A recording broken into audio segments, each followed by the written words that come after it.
গানটা রিলিজ হলো। বিপাশার তিনজন নারী এর মধ্যে কাজ করেছে, বিপাশা, শ্রীলেখা এবং অপেক্ষা। খুব ভালো লাগলো এবং রবি ঠাকুরের গান তো ডেফিনেটলি আমাদের মনে প্রাণে সব সময় জড়িয়ে আছে এবং এত সুন্দরভাবে শ্রী করেছে, পুরো ডিরেকশন দিয়েছে এবং পিকচারাইজেশন করেছে, খুবই ভালো লাগলো।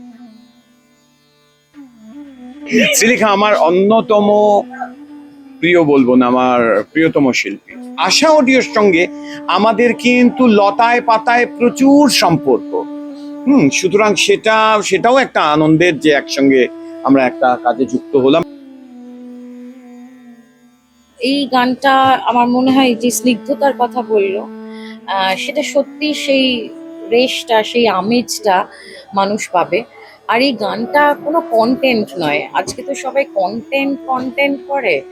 So this is not a content, এটা একটা রবীন্দ্রসঙ্গীত। রবীন্দ্রনাথ বাঙালির সাথে, বাঙালির আবেগের সাথে ওতপ্রোতভাবে জড়িত। সুতরাং কোনো কিছুই এটা রবীন্দ্রনাথ ব্যতীত বাঙালি ভাবতে পারে না। উনি dictionary A to Z cover করে দিয়েছে।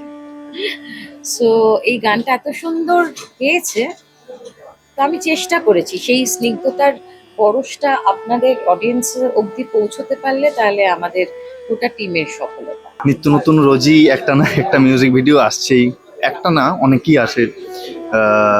কিন্তু যেটা সব থেকে বেশি চাপের ছিল যে গানটা সবার জানা এবং সেটাও রবীন্দ্রসঙ্গীত, তাহলে তার একটা আলাদা ইমোশনস আছে। তো ওই ইমোশনটার সাথে জাস্টিফাই করা এটা একটা ডিফিকাল্ট কাজ ছিল। শ্রীলেখা ম্যাম অবশ্যই সেটা অনেকটা ইজি করে নিয়েছিল এবং বিপাশাদিও তার সুরে মানে যেভাবে তিনি গানটা গেয়েছেন সেটা আমাদের কাছে, মানে আমি বা সমু, আমরা যারা অভিনয় করেছি, আমাদের কাছে অনেকটাই ইজিয়ার হয়ে গেছিলো এক্সপ্রেশনের জন্য। তো খুবই ভালো লেগেছে।